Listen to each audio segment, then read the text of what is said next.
Hey. the lovely Trish, who is not a newbie to overview. This isn't your first time ever doing an overview, but this specific issue is one you haven't yet tackled. That's right. You look lovely, and why don't you just start off by introducing yourself? What do you do for work? And go ahead and read your shitty first draft for us. Okay. Hi, everyone. I'm Trisha. I do a number of things. I'm a cardio tech, I'm a dancer, and I'm also a fashion designer, amongst other things. Okay. Great. So go ahead and read us your shitty first draft. You are, let's talk about your, first of all, talk about your autoimmune disorder first. I'm going to go a little bit into what it is we're going to do with it. Okay.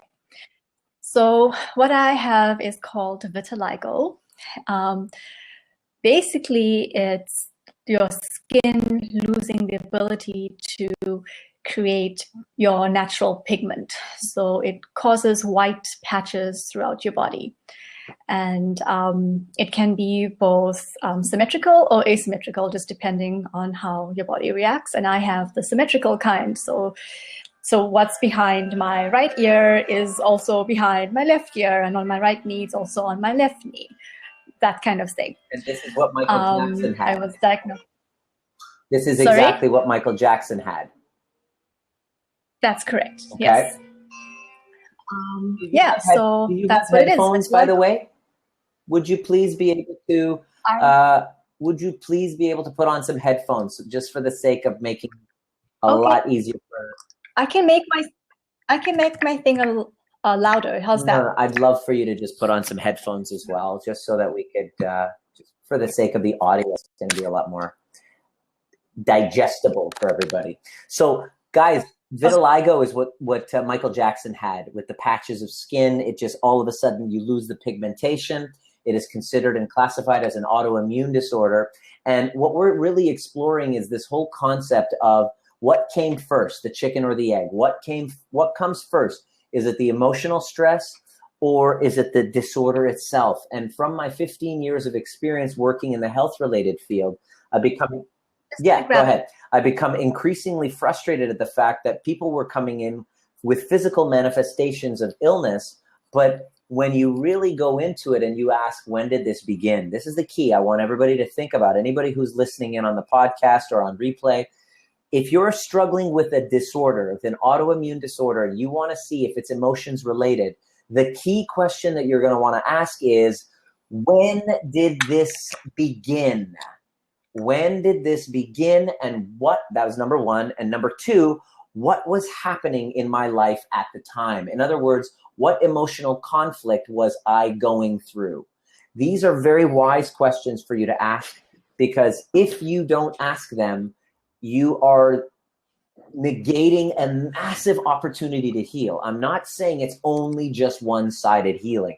I'm saying for the most part, we do not get this type of this type of inquiry when we're trying to heal. We just go, oh, this is what it is. This is what happens. This is the medications you're going to take. You're going to have it for life. But here's the thing.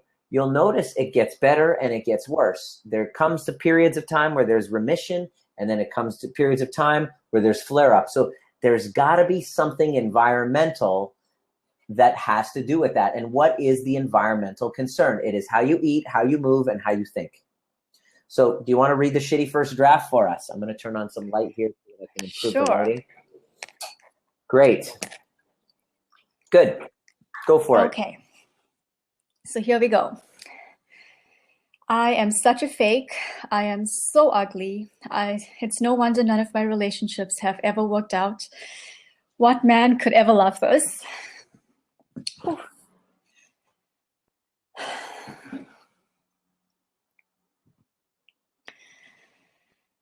Give us some props, guys. Give her some props for getting real. Way to go, darling. Oh, okay. You got the Kleenex?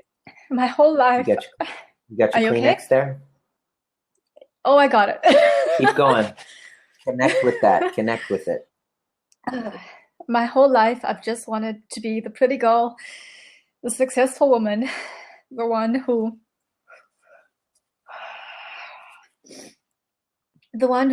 was the exception to the rule. I've never been any of that. I never will be. Sure, I've spent my life pretending like there's nothing wrong with me, but I've got the secret and it's ugly.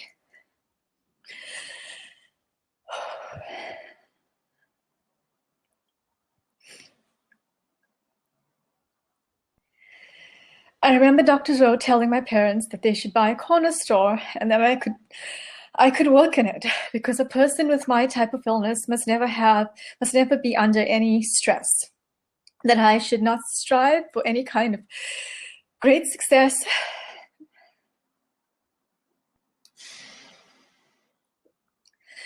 Sorry. Don't worry, babe. We're with you.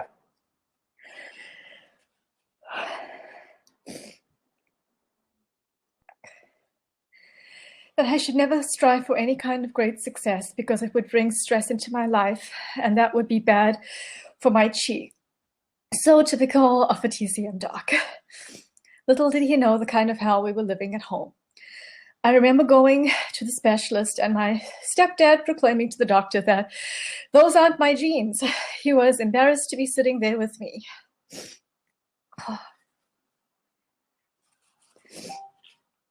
I just sat there and pretended I was okay with it. The doctor looked at me and I just smiled back. Save face, be strong, I thought to myself. Well, at least it's finally out in the open. I know what you really think. I never did tell my mother it would hurt her. I was the only one who could protect her. We both had to deal with this ass. I was diagnosed when I was 11 years old. I had to take it well. You're doing great. Thank you. I decided to look at it as though I was chosen to be unique. I couldn't let my mother see that I was worried. I needed to be strong for her.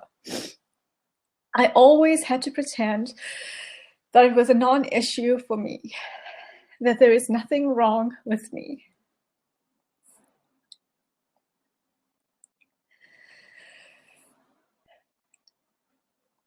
I never wanted my mother to feel bad. I was the one who had to take care of her. She made stupid life decisions, and I had to be the one to deal with it. I never wanted people to pity me. Oh, that poor girl. That's probably what they would think of me. I have way too much pride and self-respect to have people try to take care of me or just ask about the thing that made me ugly.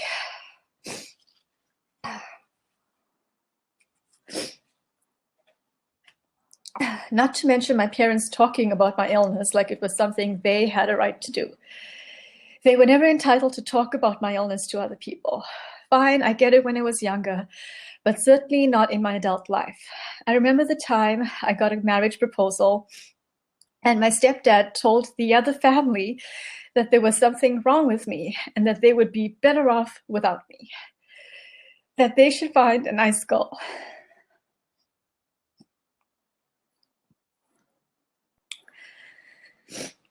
How humiliating is that? And I just had to sit there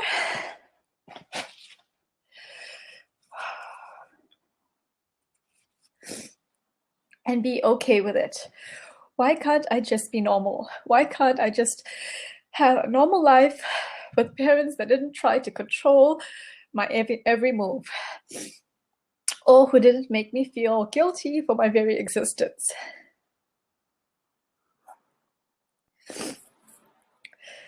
And what about their negligence? If they hadn't been running in to that stupid meditation center or cult, whatever it was, every day back then, they would have noticed that there was a treatment back in the 90s. The 90s. I wouldn't have had to experience any of this crap for the last 15 years. I just want it gone. Sure, I say that, but what the hell is my problem?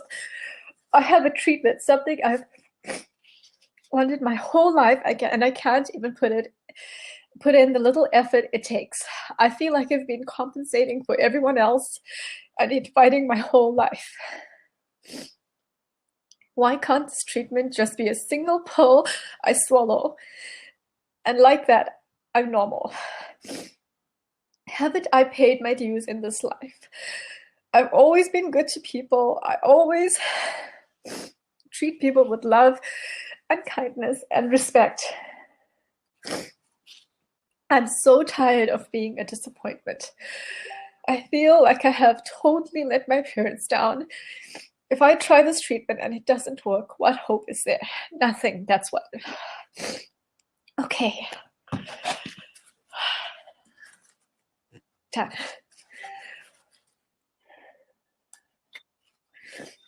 Yes. So you have a treatment at home for this. Tell me about that treatment. What's the story behind this treatment? The person I was seeing back, I think about 4 years ago, he had sent me a link to an article that said they had found the cure for gray hair.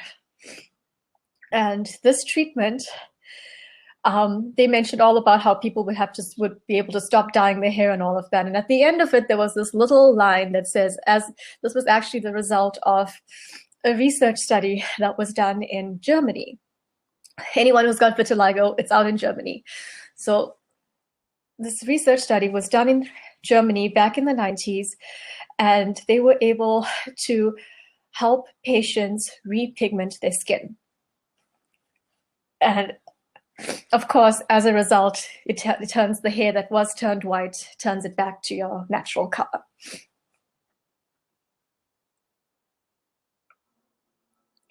Oh okay, yes, and so you it's can a apply UVE, this to your skin? UVA light that you buy wherever you are. I bought it from London, Ontario.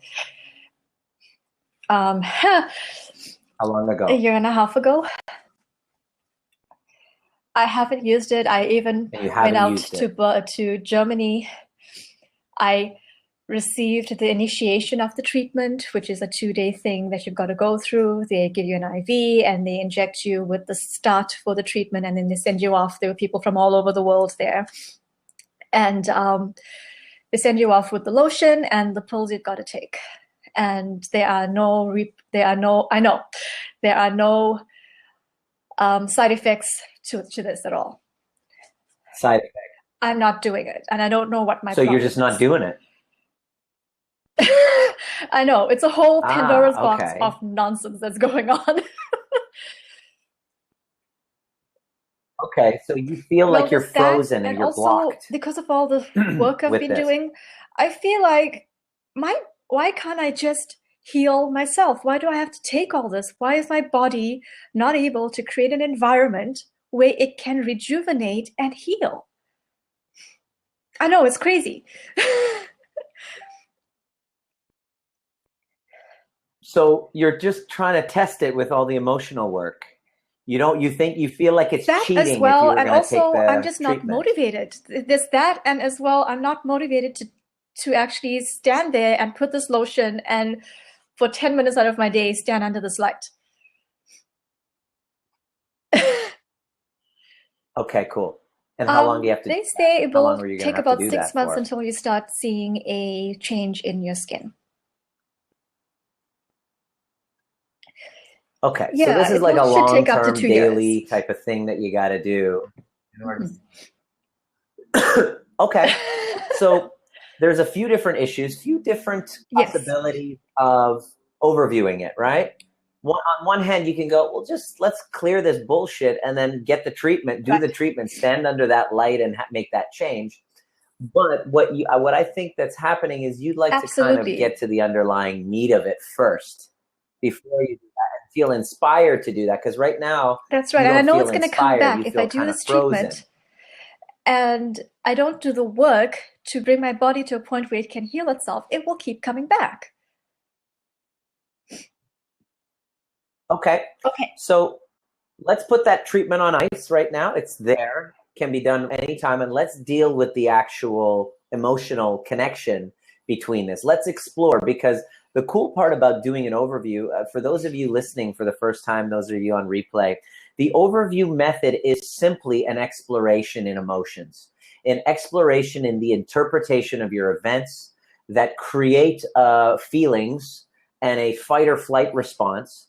And that exploration takes us back to early triggers, early memories of unresolved stuff. Because everything we go through right now, what you're frustrated in, think of what you're stressed about right now in your life. The chances are, well, with great certainty, it's something from old events piled one on top of another, peeling like an onion that hasn't been resolved. And once we peel them back, we can heal. Healing basically means to make whole. And so taking a medication without getting to the wholeness of it, what you've recognized that mind-body kind of connection. You work in a health-related field. You work with people at the end stage of cardiovascular issues, don't you? And so that's right. This is your field of work. You work at St. Paul's Hospital right there. People who hear all the, literally like behind me, people who hear the ambulances coming by, like down the street. I'm in downtown Vancouver. That's the hospital that you work in. So you see these people all the time. You see these hospitals. You see all the people. You get to know them too because you're a therapist. You're a respiratory therapist. We see them over years. We follow them as they get onto the transplant list, and then sometimes they can heal and they come off the transplant list. So we can save a heart for somebody else. Oh yeah. So you get to know these people. And you hear their stories, and you can see the connection between their emotions and environment and their healing, can't you? So you want to tackle this head on and see if there's a link. I know there is, which I love. That's cool. And this is my point. Is I've been working in the health related field for the past 15 years, and so sometimes drugs are necessary. You know what I mean? Sometimes they are, especially in emergency situations. But in chronic illnesses, it's lifestyle, stress, nutrition, it's environmental. And one of the most overlooked is our emotional. So I've created the overview method, which we're going to go through right now, is a exploration into the emotional stories and a transformation of the story, is a changing of the story to provide you with a completely different physiology, because we know that the mind and the body are connected. And everybody knows that, and everyone knows stress has a tie into that, but doctors just pay it lip service, and I wanted to do something about it. And so I created a tool for people to follow and actually work through themselves. So let's go over your values really quick. I know just from talking with you, fashion design is a high value. Fashion is a big value. And excuse me. Excuse me. Woo. Dance is another high value. Thank you. My apologies. Thank you. Dance is another high value for you. And teaching dance, isn't it? Yes. So being a teacher is a big one for you. Yes, you remember that. And children and youth. Yes, you remember that. Yes. Tell me more, and just let's make a list so everybody who's listening, watching on replay or on podcast, they know what your values are. By the way, the values is a determining part that we do in the overview. Whenever I do a consultation, we go through them. I ask you a series of questions to get to them. In the overview method home study course coming up, you will, by the end of that, know exactly what your values are. Yeah. So just list them for us real quick. If you, please do, so that I can kind of reconnect you to those. Okay. So learning about and discovering methods of healing. Learning about self-growth exploration and how it enables self-healing and helping others in this way. Artistic expression through dance, painting, building, and designing. Food is love, and experiencing the food as love. Integrity and impact, empower, and enable. The things that are important to me in this particular combination of being able to help people by impacting them, empowering, and enabling. Yes. Impact. Perfect. That's a big one. And what is the thing that you just love the most about yourself? I love how I As you know, I'm quite emotional. Okay. Don't I be love humble, being Trish. that I'm able to connect deeply with people. I very easily, whether even at work, patients will come up to me and, well, not just me, but they will come into my department years later and ask for that little Indian girl with the braids. That too. With a fun Because accent. we just connect, and whether it be a person on the bus or the SkyTrain or just work, or even my oldest friendships, we can easily get into deep conversations with each other just within seconds. So my ability to connect. And do people just feel like they do Absolutely. people I've feel been like they can people's unload psychologist since I was a onto you kid. without any judgment? Actually, confidant. Perfect. Perfect. So what I'm going to get you to Yes. do is through this whole vitiligo, right? Is that how you pronounce it? Because it's vitiligo. So I want you to tell me, we're going to go right into it. Thank you for sharing that emotional shitty first draft. That was pretty awesome. Can you tell me some of the shoulds? What are the delusions that you have? And those of you listening, you can't have stress without a delusion, without a myth, without a false belief that you're projecting onto reality. And the delusion always has a should attached to it. And the whole point of the overview is to remove the should, to open your heart to the magnificence of what is. Once you're in that state, your next move, your creative spark, the big bang becomes apparent, and then all of a sudden you know exactly what to do. You're inspired with the next move. People ask me for my advice all the time. I'm not a therapist. I'm not going to tell you what to do. You already know. Once we clear the story and change the story, your heart opens. Then I ask you, okay, Trish, what do you want to do at this time? Okay. And you're going to tell me All exactly right. what you're inspired to do. Okay? Well, first of So all, what I are the shouldn't have shoulds about this vitiligo. whole thing? Yeah. Perfect. That's a big one. I shouldn't have it. Okay. I shouldn't have this disorder. So those of you listening, watching, you cannot have the stress of the belief that I shouldn't have cancer, I shouldn't have so-and-so. Whenever I do a work on somebody, my job is to get them to see why at this time they should have it. Because the truth of the matter is you do. And the more that you're fighting reality, the more stress is happening in your body. And what do we know about autoimmune disorders when stress is in any disorder? When stress is present, it gets worse or better. It flares up. Yes. So you've noticed you have periods of flare up, periods of remission. So your greatest chance of clearing it is when you remove the stress. And you can only remove the stress by removing the belief that I shouldn't have it. So that's what we're going to work on today. Of course. I shouldn't have vitiligo. So right now you believe that you shouldn't have vitiligo, right? Okay. And so what scene, let's go back to when you felt it the most time, because you, in your shitty first draft, I picked up the word humiliating. Yes. It's so humiliating. It's humiliating. And so you brought up a scene where your stepfather, was it your stepfather, said to a suitor of yours, he's like, listen, you might want to go somewhere else because there's something wrong with her. That was humiliating. Of course. But were there any other scenes that really, because that would be a scene where you really were like, holy crap, I shouldn't have vitiligo. Any other scenes that really stand out in this whole journey where that whole belief, I shouldn't have vitiligo, was I was in my late teens. And so I was actually in dance rehearsal. Yes. Oh. Okay, where were you? Dance rehearsal. Good. So those facilitators, future facilitators are watching. What I'm doing is I'm extracting her reality scene. Most of the time I do it backwards by finding the should or the delusion first, and then we go to find the reality scene where it was apparent. So the earlier, the better.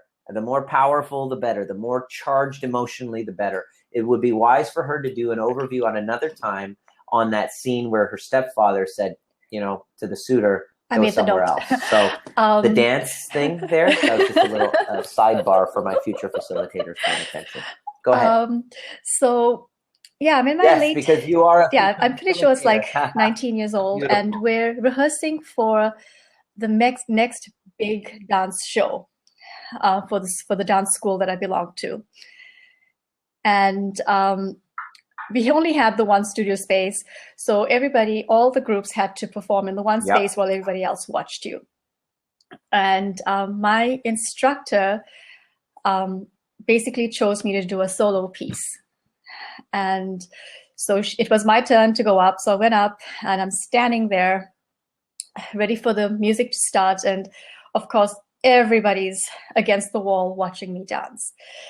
And there's this girl who's probably about a year younger than me, and her friend who had come in to watch the rehearsals, standing against the wall, and they're both going back and forth to each other. And the girl that was yeah, exactly, and like kind of pointing at me, and literally pointing at me and laughing kind of like. To be honest, in hindsight, I'm not sure if they were actually laughing at my vitiligo, but in that moment, I thought they were. At that moment, I absolutely assumed. I believed they were. Absolutely. And I never. Okay, let's assume they were. You were certain. Okay. Okay. So all that matters here is that moment was representative for you of a scene which really connected to that feeling. So of course, dance what else rehearsal, could it be? pointing fingers, look at her, whatever. And you assumed basically it was about your vitiligo. Turns out she was jealous, but yeah. My dancing was awesome. Of course she was. Of course. Okay. Right. So check this out. So on that scene, I want you to go back there and no messing around. I want you to become that late teen girl. And on a scale of 0 to 10, I want you to connect with the feeling. 0 is 10 out of 10. Grateful for it as it like is. I could feel 10 it is in my ears. I can still feel it right now. Yeah. Yeah. Yeah. Okay. No. Okay, if you can still feel it right now, it's pretty up there. So when you're up there, you still feel it, and you haven't worked on that scene yet. Okay, so it's a 10. It was the shame, now, the humiliation. Tell me, what are the feelings that you felt? That moment. That big one was the one that you had mentioned earlier. Until that moment, I hadn't noticed that all eyes were on shame me because and humiliation. I always just was able to surrender to the music. But in that moment, they got me out. Exactly. Yeah. Everyone was looking at you and saying, look at her skin. Yes, I was certain that everybody wasn't even looking at the dance. They were so just you were certain that everybody was outing you at that examining my body.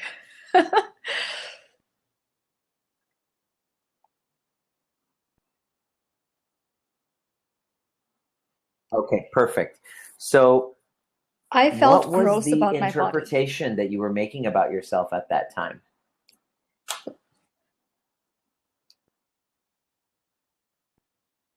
So what is the I am statement? Go into overview, look down. What is the story that you're making about yourself in that moment? So they're laughing at you. They're pointing fingers. They're saying, oh my God, look at her. This is what you're thinking.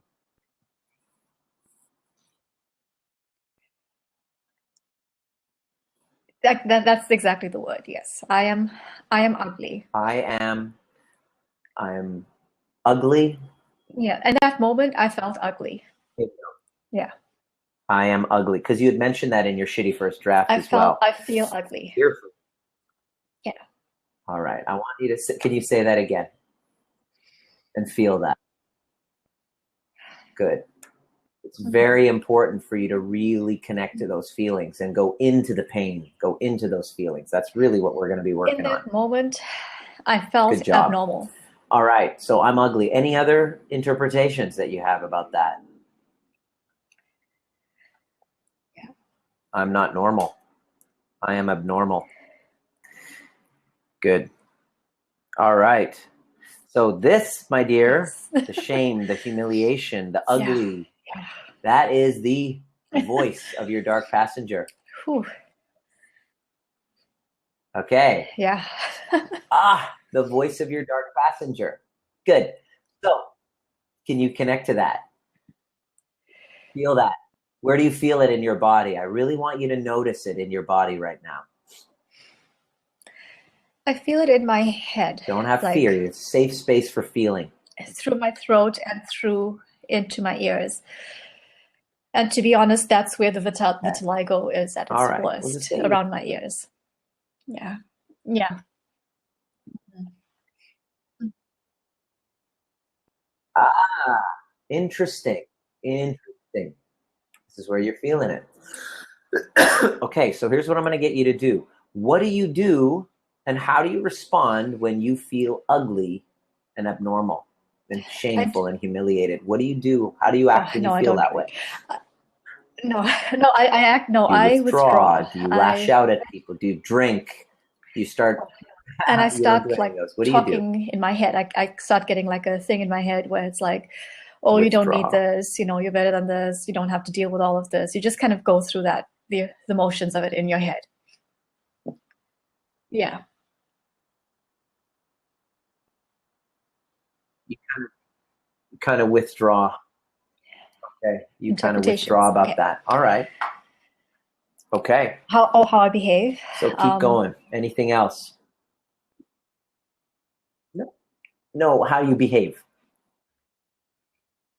So pretty much you withdraw. It's Do you do those negative times when I'm self-talk? like, Do you beat you yourself should up? really take better care of yourself. Are you should really, self-critical? I basically judge myself.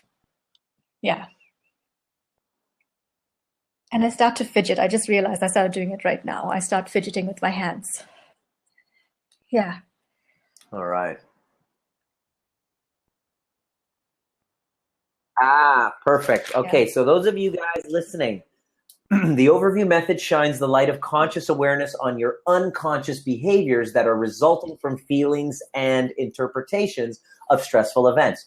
And these interpretations are the expressions of that shadow, that dark side of you that says, I'm not good enough, I'm ugly, I'm not worthy of love.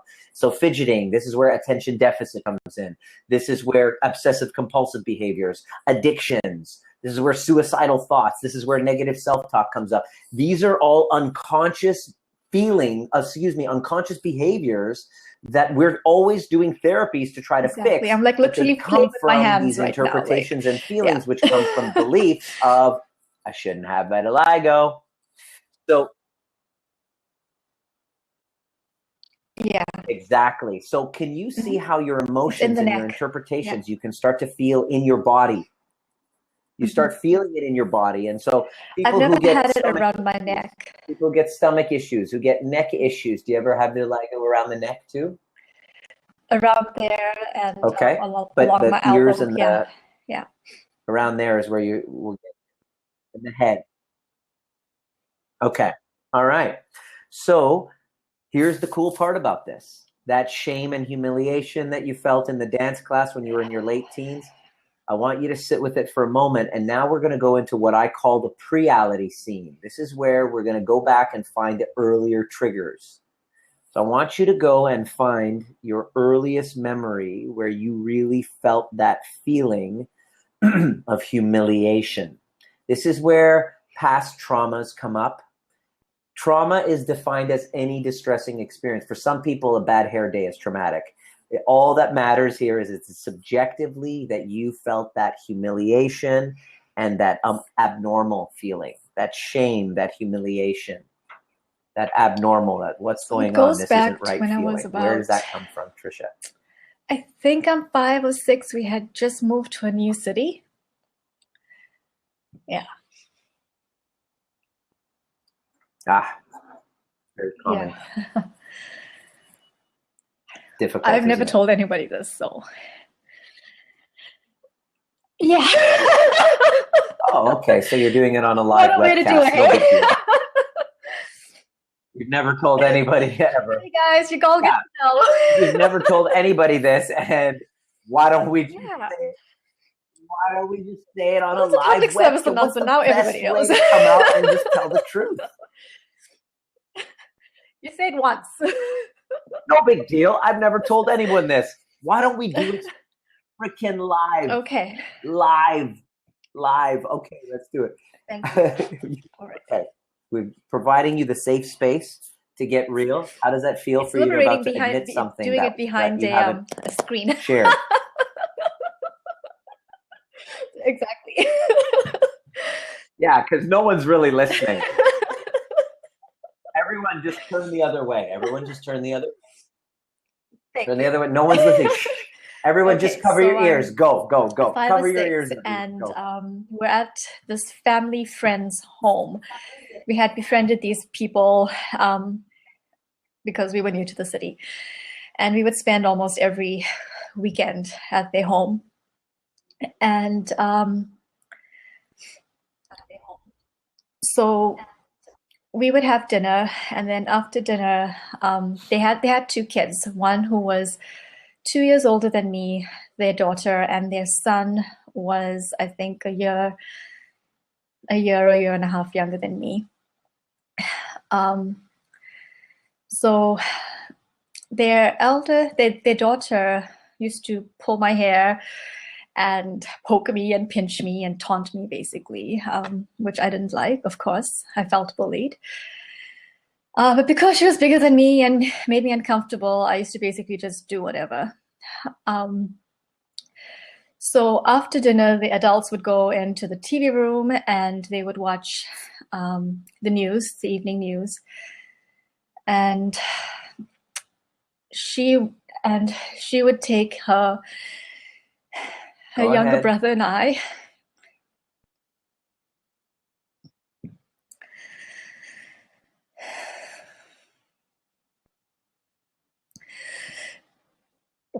She would take us into the guest room and close the door. Well, she would lock it. And she used to make us basically act out scenes from the soap operas, because we grew up on watching Days of Our Lives. There was no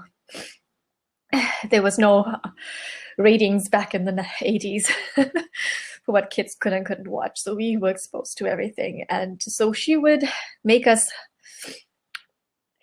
basically, she would make us get under the covers and touching and touch each other, and he would kiss me. And it was gross. I can still feel like his gross mucousy saliva on me, and it was disgusting.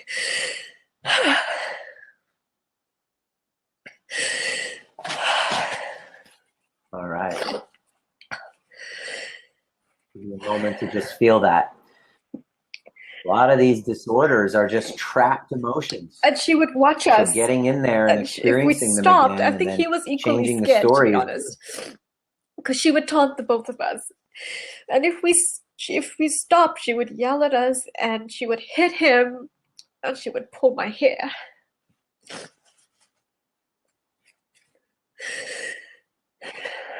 Okay, beautiful. When you're looking at that on a scale of 0 to 10. Where is it, Trish? 10. Beautiful. Oh, yeah. Oh, yeah. Maybe a 20, as Amanda says here. Okay. So thank you for getting real for us. So what I'm going to get you to do is to go back and look at that, and let's look from overview. And if we can wave a magic wand, what should happen for you to just dissolve your stress about it, for it to not be stressful? What should happen instead? I wish the adults had forced us to stay and watch the news. I would dread it every time. Because she would say, "Oh, we're going to play." Okay. She would say, "We're going to play," and she would say, "Oh, let's go play." They shouldn't have think, "Oh, it's so nice. They're going to play. They're getting along. The kids are getting along." Yeah. So they shouldn't have left us alone. Well, so yeah, else? like she shouldn't have made us do this. I know she did it to me because she was jealous of me, because people would always admire my long hair and how graceful I was. And I knew she would force us to do these things because Okay. she was trying to show control over me. Yeah. I should not have been taunted. So I shouldn't have been forced. Oh, hello. I should not have been taunted. Say that again. There's the reality scene. Yeah. Yeah. Yeah. Can you see how it's linked? Ooh. Interesting, huh? Interesting Didn't how it's realize linked. that. Yeah. Okay. Just with this inquiry, we're getting and peeling back the layers and seeing how it's all linked. So this next part, what is the interpretation of that again? You're looking down from overview. I am what? Because It's she's shameful. taunting, she's forcing you. Well, I am disgusting. You're in that I situation felt with a so boy. gross about my So body. I am. Yeah. I feel ugly. Like really, like I am ugly. disgusting.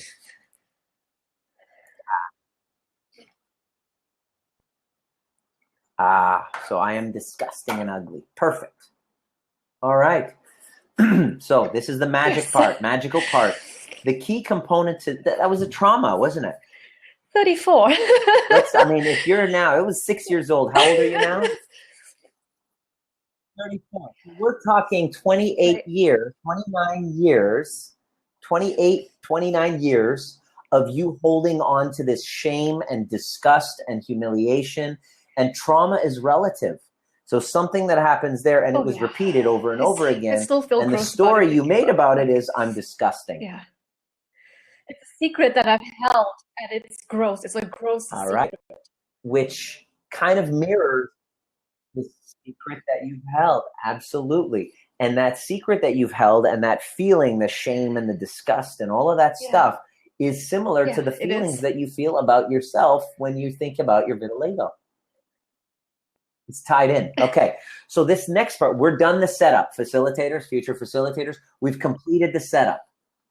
We have a reality scene with its feelings and interpretations and a fantasy of what it should be.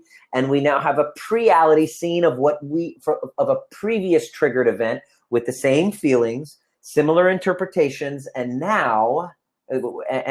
also the same fantasies and delusions. It shouldn't have happened. I shouldn't have been forced. I shouldn't have been left alone with all these people. So I'm taking all of these notes, and now we get into the active meditation portion. This is the part where it's necessary to go back into the pain. This is the moment where we connect mind and body together. This is what is missing in most therapeutic interventions is the cognitive approach also mixed with the somatic approach. So there is a dualistic event, and it's you're being able to go back to those moments and actually go into the pain again, which is what everyone tries to avoid. That's why there's no healing. So this is one of the few tools. How is overview method different is that it combines the cognitive and the somatic. So it's the body and mind all together. Some I know are great cognitive methods like cognitive behavioral therapy. And then there's other methods like this somatic experiencing, which I'm really looking into. I'm reading Peter Levine's books. Brilliant, amazing work is getting into the body sensations and feeling the pendulum and all that. It's pretty amazing. This is cool because it actually combines everything together and it's fast. Are you ready to go into the active meditation portion? So what we're going to do is we're going to get you to re-experience the negative emotions and look without any judgment. This is the key component to it. When you're doing this, those of you with the home study course and you're watching on replay, the key component to this part is the dropping of the judgment. This is where most people will get stuck, is we have a judgmental cap on. This part, you take the judgmental cap off and realize a few things. Number one, that every feeling you have is valid. Wherever it's located, it is valid, valid, valid. And you are not to negate it. You are to honor it. and you are to feel it again without any fear and just let the feelings and sensations pass through your body. And we're going to swing from the positive and the negative feelings, and that's how we're going to clear it. So I want you to go to that scene as though you're that 6-year-old girl. You're that 6-year-old girl, and you're getting her. She is now feeling those feelings. He's kissing you. She's taunting you. Bring up that feeling of shame in that moment. Bring it up and allow yourself to feel it. Notice where it is in your body. Where is it, Trisha? It's in my ears. Where do you feel it? Where do you feel the shame? Yeah. It's in my ears. In your ears. Sit with that one for a moment. Let that sit. Feel that and notice. Start noticing that sensation in the ears. Just with curiosity, feel that. Let that in. Now, simultaneously, at that exact moment of shame, don't judge where it is. Where was your sense of pride coming from? You had mentioned that everyone thought you were graceful and long hair. Where was your sense of pride? Don't judge it. Look and tell me where your pride was in that moment.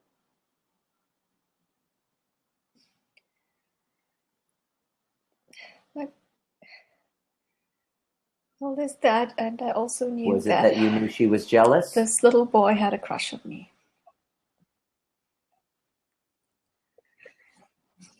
Ah, good. Bring up that feeling of pride. Drop the judgment.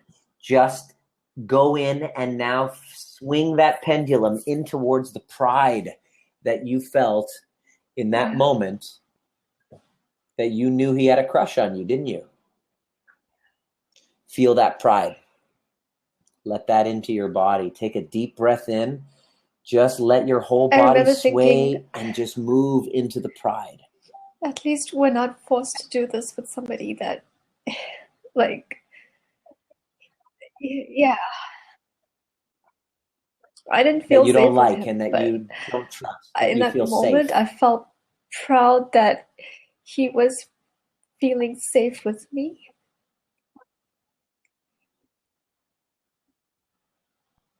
Good. Bring up that feeling of pride. Feel that. Let that in, hon. You're doing great.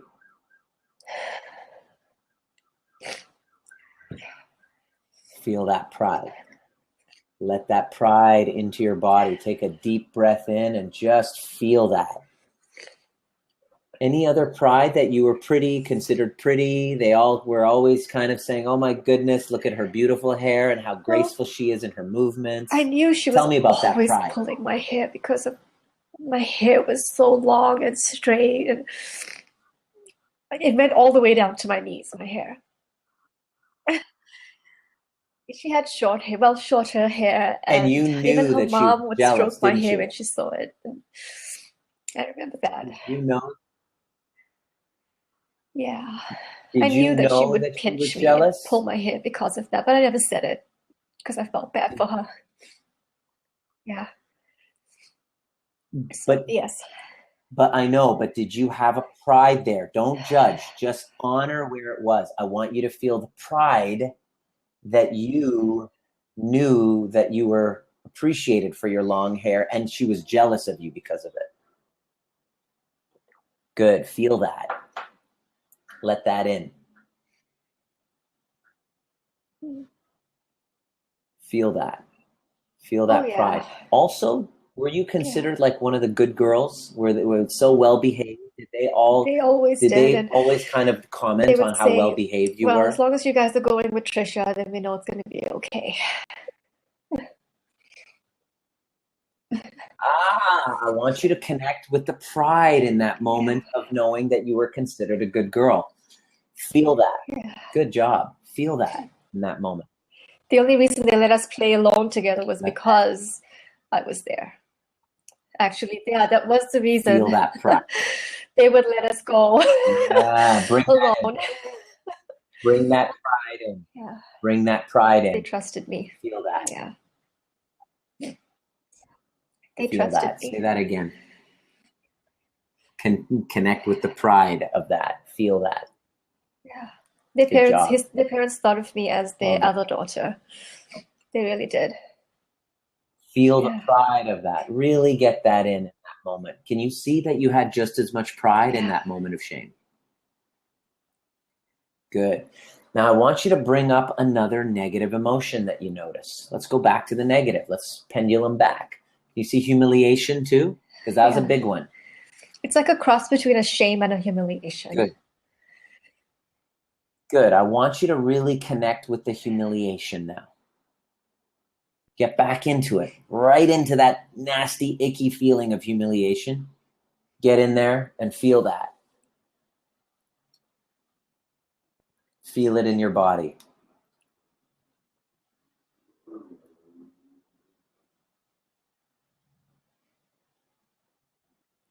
Where do you feel it? I feel it really warm, like warmth in my hands, and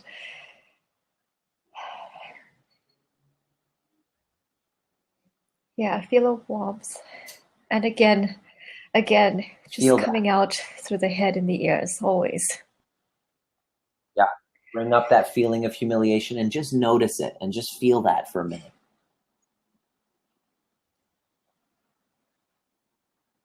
What we're doing is we're kind of re-traumatizing in a way. We're getting those repressed emotions out. We're reconnecting because this is all about stuck emotions. We're accessing them again and getting you to notice. This is the key. Getting you to notice, creating a safe space, getting you to notice where you feel it. And she feels it in her head. You feel it in the hands. Feel that. Now, what's the opposite of humiliation to you?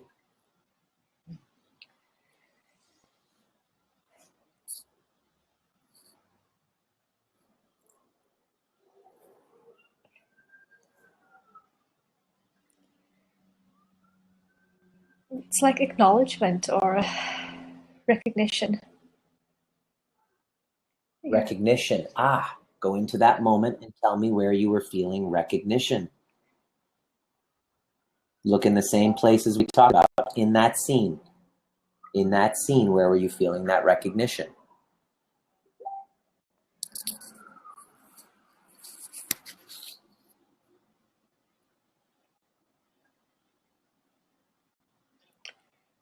Okay, so Who was recognizing you in that scene? I knew that they weren't doing this with anybody else. That they were only doing So you that felt special. with me. Yes. Stop judging it. Stop judging it. And I just want you to connect. You feel special in that moment. Yes. Yes. Tell the truth. Don't judge. Drop the judgment. This is where, by the way, when you're doing this on yourself, this is where the judgment is. This is the part where you acknowledge that every feeling and emotion is valid. I knew it was Drop only the judgment. Did you feel special in that moment? And were you recognized for how special you were in that time? Beautiful. Feel that. Feel that recognition. Were you recognized for your hair and how special you were and how graceful you were? Feel that recognized. Feel that recognition.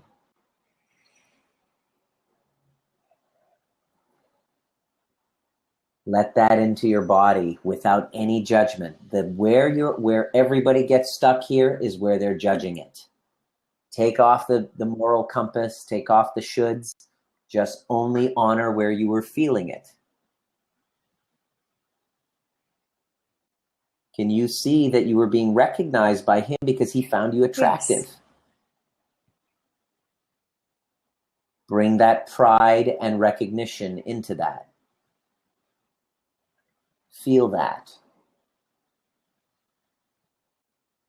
Did your beautiful hair and everything, did they say that you looked like one of the women in the soap operas? Did they ever talk about that? Or did they she acknowledge would just say today, I saw this on TV, so we're going to try this out. Okay. Yeah. Good. Any other recognition can you see from the parents? At that moment, I knew that the maid was They have a live-in maid, and Granette, she just loved me. Like,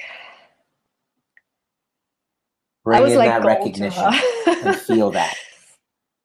Let that in. Let that in and feel that in And that I moment of knew that she was humiliation. just on the Feel other that. side of the passage, behind the door on the other side, in the kitchen, washing the dishes. I remember that. I always knew that. Good. So And I feel remember that. even once Feel she that. knocked on the door Bring because I her think presence. maybe she suspected that she couldn't say anything because she was the maid. Right. Good, good, good, good. Can you also see that you were recognized by her for your jealousy, her jealousy? By Nerika? Yeah. Can you see that when she's pulling your hair and making you do all that, that's actually a form of recognition? Let that in without any judgment. Let that in without any judgment. Beautiful. Nice. Yeah. Feel that. Feel that recognition without any judgment. Bring up the feeling of I'm ugly and disgusting. Bring up that feeling of I'm ugly, I'm disgusting. Let that in that moment. Now we're swinging that pendulum back into that negative. We're just dancing with your neurons right now and going into that stuck. Bring up that I'm ugly, I'm disgusting feeling. Where do you feel that in your body? Well, I can feel his hands on me, on my arms, and like on my face. Yeah. Feel that. Feel that. I'm ugly, I'm disgusting. Feel it. And good. Just get that in there. Sit with it. Notice how it feels. Let that in. Allow that in. Yeah. Feel that. Now, simultaneously, where did you feel beautiful and graceful? Sweet, beautiful, graceful, opposite of disgusting. Well, I knew that he was only doing this because he liked me. And bring up that feeling of being liked and desired and beautiful. Bring up that feeling of being beautiful and desired. Let that in and feel that in your body now, Trish.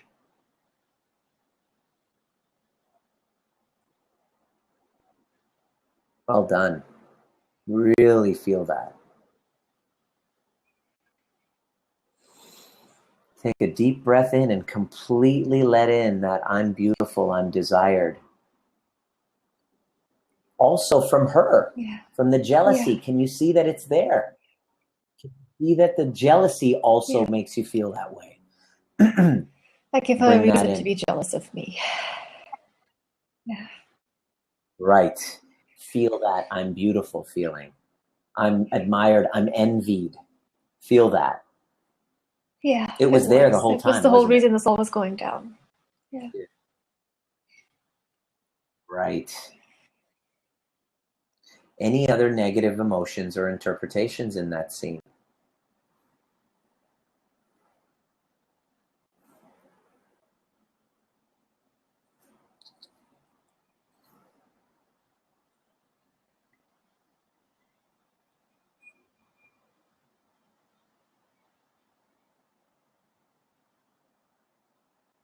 When you're looking at it now, do you feel anything? I'm just searching to see what my charge is at this point, to see where my emotions are. Yeah. More difficult to find, huh? It is. Neutralize. I'm just trying to see if there's anything left over. Good. You're doing it right. Actually, I feel pretty empowered right now. Yeah. Perfect. I feel power. So let's look down from overview. Good. Let's look down from overview. And let's assume that everyone's doing the very best they can at the time, including you, including the little boy, including the girl, including your parents. Let's assume that negative emotions aren't lethal. And that, again, everyone's doing the very best they could at the time. Why should they have been doing that with you? Why should she have taken you in there and done that with you at the time?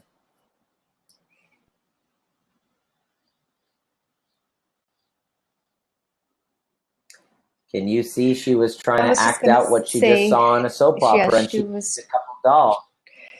Yeah, she was just trying to make it happen in real life.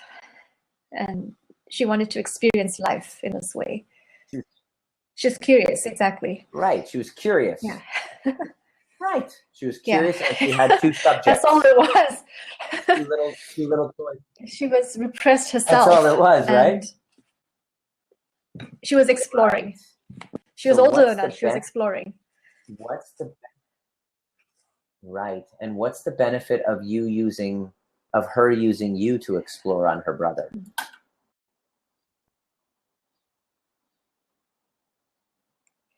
It was. What would have been the drawback if you weren't I was there? The safe bet. It was safe to use me because she could trust me. If you weren't there, if you weren't there, what could she have done with it?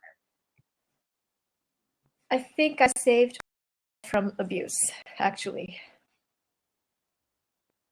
Sit with that one for a moment. She possibly could have tried with her own brother. Because they had nobody else. Sit with that one for a moment. Oh. Feel that. He was really tortured. Bingo. What was the benefit of you being there? I helped him. How did it serve him? Helped him. Say that again. This whole time I saw it as him doing things to me, but I helped him. Beautiful. You know, last year the family even contacted us and said, hey, Manal wants to come to Canada. Can he stay with you guys in your home? And I absolutely forbade my parents from letting him come into our home because I said I never want to see his face again. They thought I was crazy. They didn't understand where it was coming from because they don't know. Yeah. You were playing victim. And no wonder he wanted me all these years because he realized that I helped him. He realized it. Yeah. You protected him from the sister. And how did that serve you? I held space for him, and I can have deep, meaningful conversations and connect with people because of this, Nima. Because I would just be there and just be an instrument in that moment. Because really, I would just surrender and just be there. And how has it served you? What skills did you learn? What did that force you to do that you weren't willing to do on your own? And what did you learn as a 6-year-old? Well, it's the whole self-exploration, understanding where that comes from, being able to connect. Like, I connect with people because of this. There's absolutely nothing. With no judgment. People tell me things like you wouldn't believe the kind of things they tell me, and I don't care. Did you learn how to be a safe? Did you learn how to be a safe place for people? Throughout high school, even though I had this vitiligo that was all over at that time, it was all over my face, like everywhere. But people, no one picked on me in high school. They would come to me and just spill everything they wanted to spill about life, like the jocks, the kids, the girls that everybody wanted. I was friends with everyone because they could just talk to me. And even though I was the quiet, good girl who did nothing, like I did nothing, they would tell me their crazy sexcapade stories that they were doing in high school, of all things. Oh. So what was the benefit of you experiencing that sexual kind of experience at age 6, how did that serve you in your teenage years? What did that do? How did that shape your kind of Well, I never sexual was with decisions? anybody because I understood I was not going to be with anybody unless I actually felt it. I didn't. Can you see how did that scene serve in It gave your me experience that I sexual never kind actually of gained in high school. Let's put it this way. I never kissed a guy until like early 20s. Until well, as an adult. and what's the benefit? And what's the benefit of you staying away from that kind of sexual pressure I had throughout no your pressure. teenage Like years? because I understood You what it didn't get was, so I never pregnant, went no after it. STD. Yeah, like Sit with that one for a moment. What did you go after instead? meditation. And dance. Dance was the big Meditation. thing. Dan, It was that's how did that scene help serve in your oh my gosh. exploration of In high school creativity? I was like the weird Indian girl hippie because I was exploring painting. Like that was like my personal renaissance. Like I would paint and I was good at it. I was so good at it. And dancing, like that's when I really discovered my love for dance. And oh, Can you see how your refraining from all sexual yeah. activity forced you to channel That all of your energy was creativity, completely in painting on and the fashion artistic and and dance? spiritual side, completely, which is driving my force right now.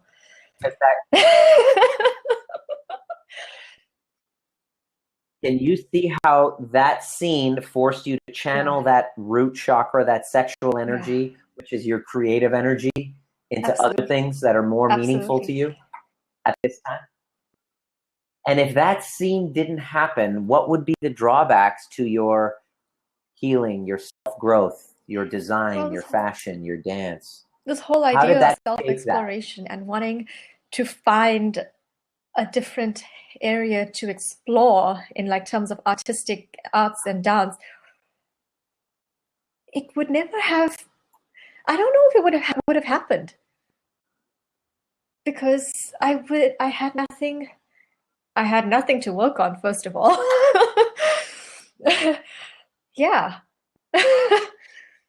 Yeah, and Absolutely. that channel. How did that scene serve in what was the benefit? How did that scene serve in kind of being the bullied and feeling ugly? Let's look at that. What was the benefit of you feeling ugly and I learned to disgusting? be How did that patient with serve? myself. Actually learned how to hold space for myself. And that's huge. Yeah. And that's I know how to hold space, not just with myself, with other people. Because I know that everybody has their stuff, whether we acknowledge it or not, we all have our stuff. So people just need somebody to talk to sometimes. That's it. They just need to let it out. They need to let out their secret. Yeah. Wow.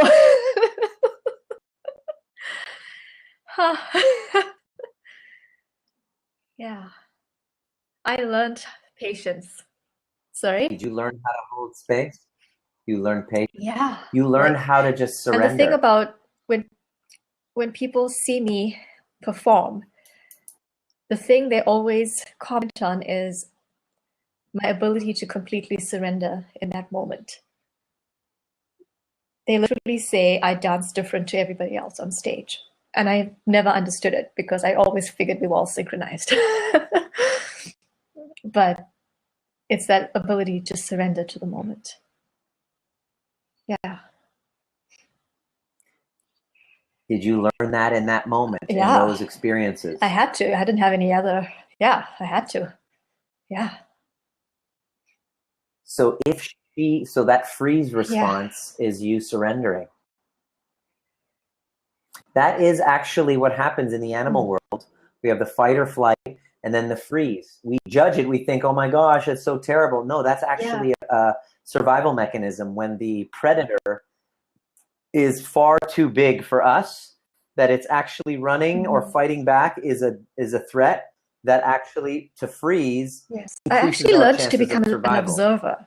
I would actually be able, when I'm in that moment, I would actually get out of my body and just be like, okay, you've surrendered your body. You're there.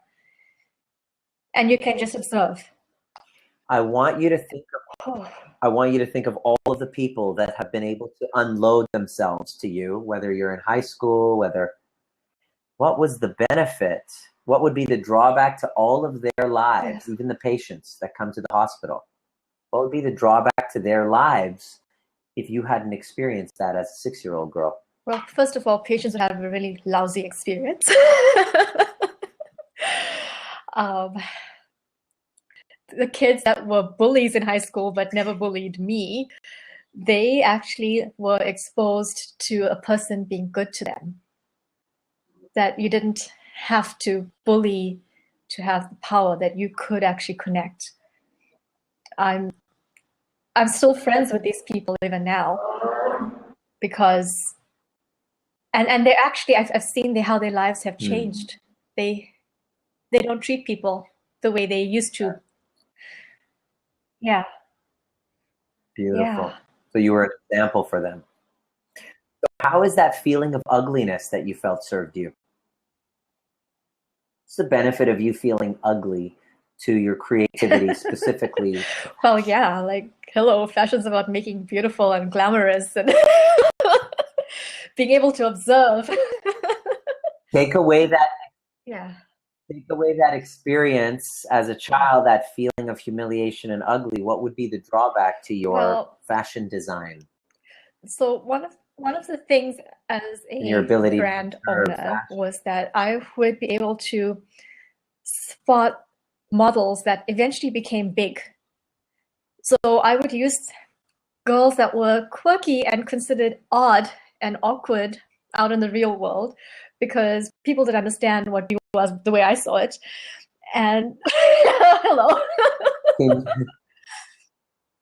Can you see that you had an observational skill that was unique? In Japan, and they've gone on to like these European contracts, and they had their start with Bana.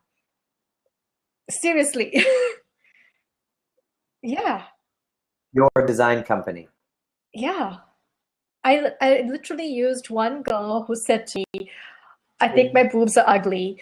One side's bigger than the other. And I said, you know what? It's going down the runway. I don't care.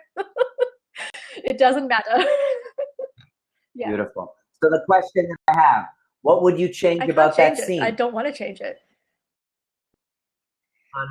On 0 to 10, you were crying when we had started with it. Where are you?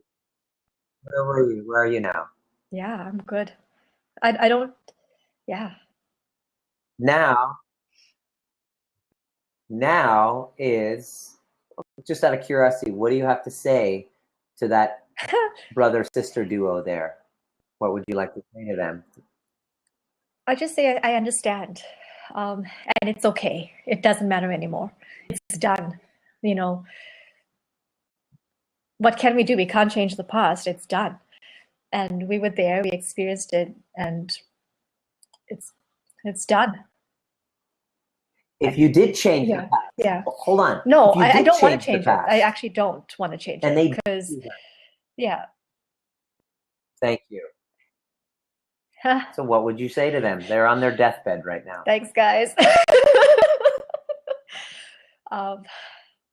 Because I've had so many interesting experiences in my life, and I've forged so many interesting relationships, really beautiful, gracious relationships, and this idea of self-exploration and understanding that the body heals, it was rooted right there. And I don't want to change that, because that to me is so important. It's worth it. Beautiful. Yeah. Give her some props. Okay. So let's now go to the reality scene. Right. And the dance scene. Bring up that It's feeling already of shame and reduced, just like, humiliation again. Yeah. Of course. Yeah. We went after the reality. So when we go to the No, it's not. reality, it's not the same trauma, is it? Bring up the little that's left, and I want you to feel that shame and humiliation. Okay. Feel that in your body and tell me where you feel it. Notice where it's at. Okay, so I feel it again, the heat coming out of here, the ears, the head. And I also feel it in my feet because we dance barefoot. And in that moment when I realize it, I feel the shakiness in my feet. They shouldn't be shaky. Yeah. Sit with it and just feel it now. Yeah. Just feel it now. Just quiet and just feel. Now, simultaneously, where was your pride? Well, I and was the only one recognition chosen to in do a that moment? solo. Sit with that one for a moment and feel My that pride. Guru, dance guru, actually told them all to sit down and watch because this is how it should be done.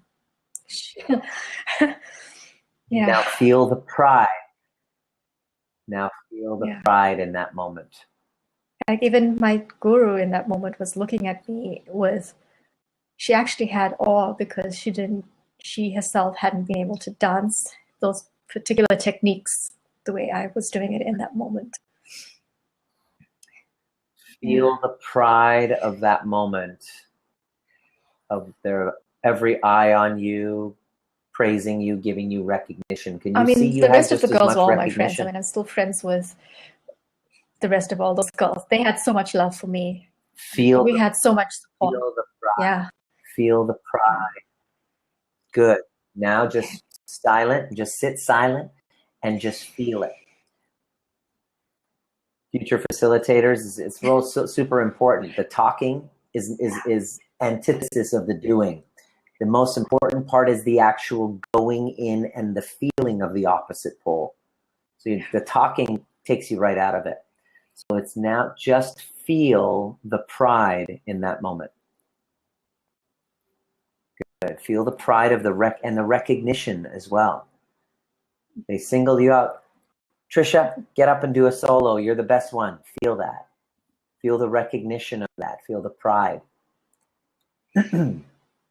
Beautiful. Mm-hmm. Feel that feeling of I am ugly.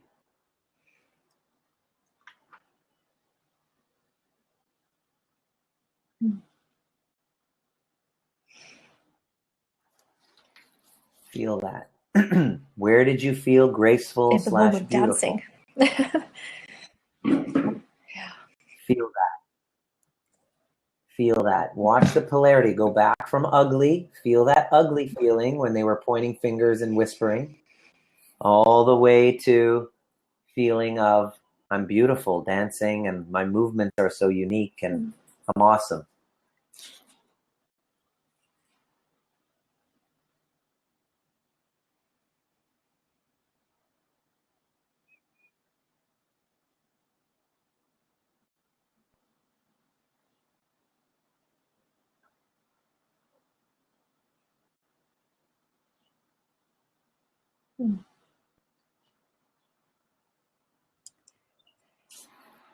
Yeah.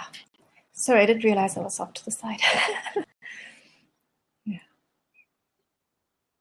Okay. Give me another negative emotion.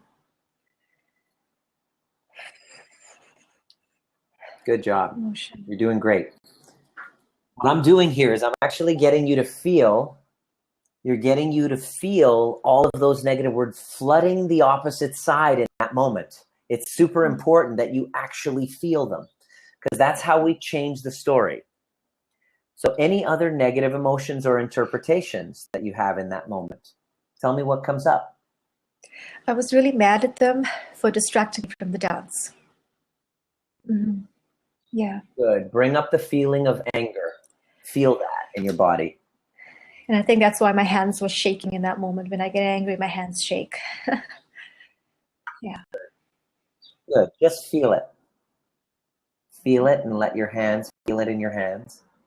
Feel that. Now, what's the opposite of anger to you now? Where was your sense of calm coming from? Well, the What was dance causing you to itself feel was a calm? very slow moving piece. It was a mantra about peace. Yeah. Good. Feel the calm and the mantra. Feel that in there. Yeah. Bring that feeling of calm and peace from the dance into your body. Let that in. Take a deep breath in and actually go into the It's calm about in the that goddess moment. who's exploring peace, who's spreading peace. Good. Feel that. Great. Fantastic. Just feel it.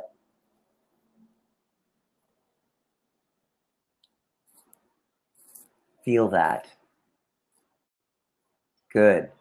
Any other negative emotions that remain in that scene, or feelings or interpretations? I am ugly. I am No, I just feel pride in that inadequate. moment. Yeah. Good.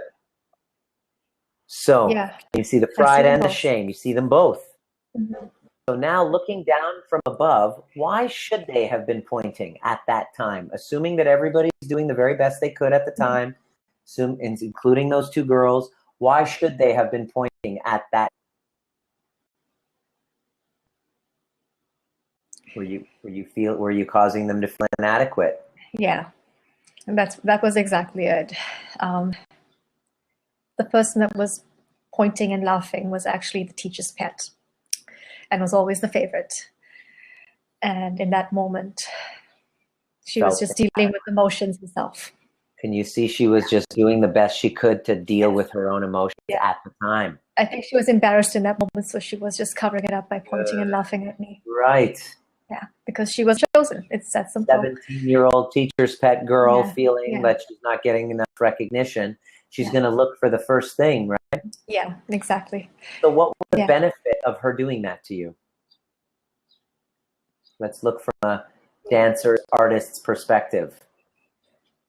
Well, I've always said that I've experienced every emotion through dance. That my greatest emotions have always been through dance. And So you got to experience all of them in that one scene. I absolutely did. Good. And what was the benefit of her knocking you down like that? It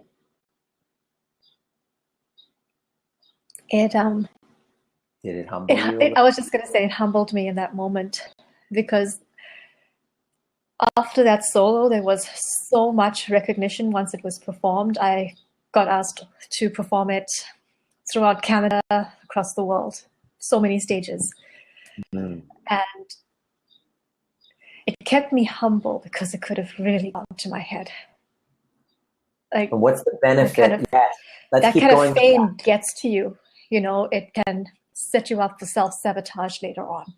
But it's always kept me at a point where, even though became a soloist, a solo artist, in that moment, I was born a solo artist in that moment.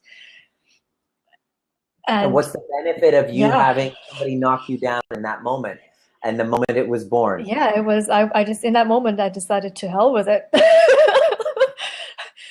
People are either gonna love me or hate me, so you know what? I'm just gonna be a soloist whether you guys like it or not.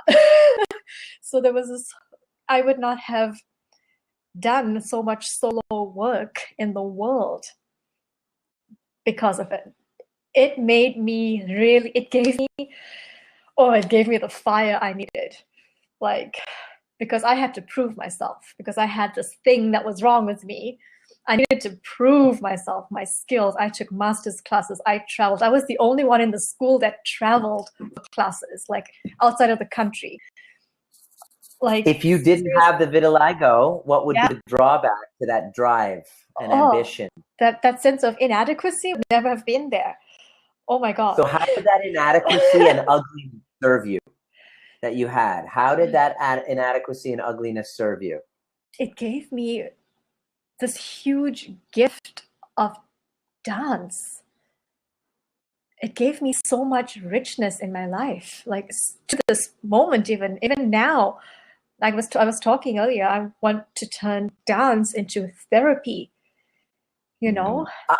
Sit with that one for a moment. Oh, wow. I want If to you turn didn't this. have that moment of humiliation during dance, Oh. and you didn't have that perceived ugliness, what would be the drawback to this dance therapy, this creativity, this connection with other people if you didn't have vitiligo? It wouldn't be here because I would just be stuck in my own little world being the top-notch dancer that nobody could ever bring down. Like, the ego would have been just like overwrought, seriously. Can you see that the thing that people love most about you, the thing that you love most about yourself, this connection, this ability to connect with other people? Yeah. Yeah, like people come up to me, even in my design work, they always tell me, you're not like those designers. They say you're so approachable. When I used to give media interviews, I remember this one duo interviewing me once, and they sat in front of me and they were like, wow, I just felt like I was inspired in this moment. And you're so easy to talk to. Can you see that your perceived ugliness and this condition actually made you a rock star when it comes to connecting with people? Absolutely. And how has that served in your journey of healing, this thing that you love, healing and personal growth? How's your vitiligo served in that? Well, if I didn't have it, I would have nothing to heal. And what gifts have you learned on this journey of healing that you've been able to use to connect with other people? This ability. So one of the things that I used to hone in on is trying to meditate before I dance. And when I used to be on stage, people would literally say that there was light coming out of my body. And when I started to take that seriously, I realized that there was light within and healing light within. If you didn't have vitiligo, would you have discovered any light or healing or anything like that? No, because it wouldn't have been a factor in anything. All I would have wanted was to just learn the techniques and perfect the techniques and do the next best thing in dance, right? And can you also just kind of dance with me here as you're dancing here? Can you see how you attracted some sort of a condition which got you to avoid, give you an excuse to avoid feeling those icky, shameful feelings of making out and kissing? Of course, because with dance, that's when I'm the most beautiful. Like there's nothing matters. I feel the beauty. And but hold on, Trisha. Yeah, sorry. Dance with me here. Dancing. Watch this. Dance here with me. I know. Yeah. I got it. You're going on this sorry, little I'm like tangent. gone. Yeah. Okay, I got it. You love dance. Okay, get out of the dance. Go to vitiligo. Yes. Let's look deeper. Let's look deeper. Okay. If you didn't have, can you see that the vitiligo was a strategy you used to keep boys away so that you didn't have to feel that disgusting feeling you did as a 6-year-old? Yeah, I do, because that's the thing that keeps coming up in relationships. Can you see that that's a way that you allowed yourself at this time, all this time, to keep a distance from guys because you don't have to feel that icky sexual feeling that you did as a 6-year-old? Yeah, that's exactly it. If you didn't have vitiligo, then what would you be forced to feel? Yeah, I would have been with a whole bunch of guys that would have grossed me out. Like, seriously, I should not have ever been with. Can you see that if you didn't have a resolution of that icky scene? Yeah. Can you see that you attracted something that gave you an excuse? Yeah, I do. To keep away. Yeah. It's like my meter, a standard. The guys that are worth telling my secret to. Sit with that one for a moment. Yeah. Yeah. If you didn't have vitiligo, what would be the drawback to that? I would have no standard. I don't know what the standard would be. I don't know. I'd probably be with every guy I wanted to be. You use it as a barometer to keep the wrong kind of guy away. Yeah. Oh my God, that's what happened on that breakup. Oh my God, yes. Yes. Okay. Sorry, side note. Yes. Yeah. If you didn't have vitiligo, what would be the drawbacks Oh, to that? I would have been in a terrible relationship at this point. Hold on 1 second now. Yeah. Can you see why you're not going through with the treatment then? Yeah, I do. I do. I see it right now. Why? Because it's keeping me together. It's keeping life on track for me. It's keeping me on my path. Oh my God, it's keeping me on my path. Say that again. It is keeping me on my path. I would have become a politician's wife. Like, seriously. Me. Is that inspiring to you? Oh, hell no. Pretty freaking cool, Oh. Trisha. Sit with that one for a moment. Oh. I want you to open your heart to your vitiligo right now and see why you're not trying to change it right now. Yeah. For those of you who are just tuning in, those of you on podcasts, my goal for this session was to go through an exploration and see why Trisha isn't wanting to change this. She gets out of her shower every day and she looks at this treatment and she's paralyzed. She's not wanting to go there and she's judging herself for it. Yeah. Can you see why at this time? Doesn't mean in the future you don't want to do anything about it. No, because now I'm like, I know what it is and I want to start the treatment. Because now I see how it can serve me as well. I see what vitiligo has served for me, has done for me so far. And you've resolved the issue that I'm grateful for its role in my life. I know how it has done so much. I know so much.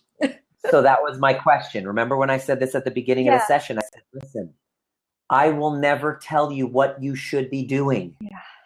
My job is to clear the fog so that I go, all right, Trisha, right.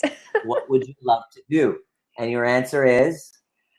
I want to go and I want to be a dance. I want to dance and help people through dance and help the healing process. And I want to get on with this treatment because now I can see how the treatment will serve me. Can you see why you haven't wanted to do the treatment up until now? Absolutely. Can you tell me why? What would have been the drawback if you did the treatment like last year or whatever when you got it? I would have been married right now. And the guy thought all of this stuff was bogus. He thinks overview is bogus. He thinks, no offense. He thinks, I'm good. I'm okay with that. He thinks healing and all that frou spiritual is crap. It's woo. Yeah, it's woo. He thinks, I get it. All of that. And I would have had to go completely off path to be accepted by him and his family.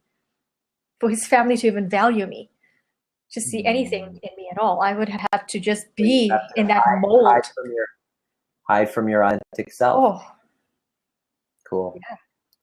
So can you now see the value of vitiligo up until now of it kind of being like kind of a asshole barometer? There we go.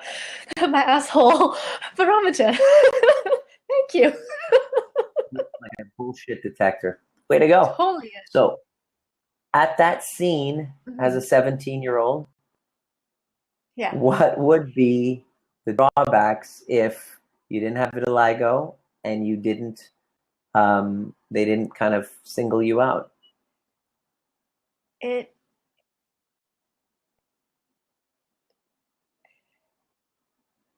would have just I would have never thought anything I would have never thought anything was wrong with me. I would have never stayed on my path. I would have never come back to learning about meditation, to learning about healing, to learning about myself. I really started valuing who I was. I started valuing who I was because I knew there was more. And you connected to a deeper life. To humanity in general. Can you see how it made you such an incredible listener Yeah. the whole face, and it all had to do with that earlier scene. Yeah. And it helped protect you. It gave you a barrier as an excuse to keep the wrong type of people away. Yeah. And for you to get involved in those icky feelings of shame and humiliation. Absolutely. And what would you change about your journey, and what's stopping you from loving your vitiligo as it is? nothing, because you know what?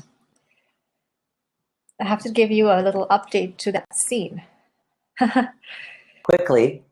I have to tell you, sorry. Sure. The girl that was picking on me, she developed psoriasis, severe psoriasis. And 2 weeks ago, I came across a treatment for psoriasis. So I'm actually going to reach out to her. And Nice. I'm going to, that's what Tell I need. her your story. I need to let her know about this treatment. Cool. It's because it's far more severe than what my vitiligo is. It's all over her body, all over her face. There's likely an emotional component to that. Of course there is. She's got her stuff that she was dealing with, of course. You can maybe going through help all of this on her own. Yeah. Beautiful. Yeah. Fantastic, my dear. Thank you, Nima. So when you're looking at that scene on a scale of 0 to 10, where you're at now with it? I'm good. You're 0. good. You would. Yeah, we're done. And now you know exactly what you want to do from this point. Yes. So maybe a thank you letter to your vitiligo. Yes. And Thank I'm you actually letter going to thank the girl. I'm going to thank her. I'm And going your to meet her homework- for coffee. I'm going to thank her, and I'm going to give her the contact for the treatment I saw. And that is your homework. Yeah. It's something motor. This is the key component to the overview method. Yeah. You finish with you had a perceptual shift. Yes. You feel differently. I do. And now your motor response is you're wise to actually turn around and take that insight and then serve humanity with it. Yes. To give something of value to other people, using your story, connecting to your truth. Yes. And sharing that insight by giving back. Yes, I know how I'm going to do it with dance and therapy and healing. Yeah. Beautiful. Well done. Thank you so much. And we'll continue the conversation in the overview method discussion group. Join the overview. Peace out. Join the overview method discussion group, peeps. On Facebook, if you're not already on. I look forward to many more of these. We got some good ones up the pipeline. We're going to do cancer pretty soon. A lot of really cool stuff. Are there any questions that anyone has over the next little while? Please, right there, join and like the Dr. Nima page. If you're curious, you want to do an overview experience, a one-on-one session with myself, you go to drnima.com right there, and you request a free consultation, and I will reach out to you and fill out the form. I'll reach out to you to see if you're ready for something like this. This is powerful stuff. Click the contact to fill out the form. Thank you, Amanda. This has been a phenomenal experience. Join us on Periscope. Thank you again to my amazing team, Nadeem and Darren.